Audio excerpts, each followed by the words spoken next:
زندگی میں ایک اصول بنا لیں، بڑے حالات بہتر ہو جائیں گے۔ مسکرا کے بات کریں، صرف مسکرا کے بات کریں۔ دوسری گوتم بدھا والی بات، انہوں نے اصول بتائے،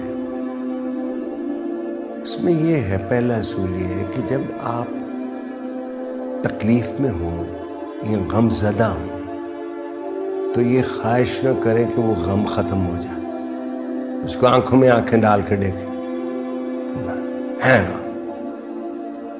جب آپ خوش ہوں یا خوشی محسوس کریں تو یہ خواہش نہ کریں کہ یہ جاری رہے، کیونکہ جب وہ ختم ہوگی تو پھر آپ اس کو مس کریں گے۔ من الصحاب ومن يأمنك يا دنيا دوام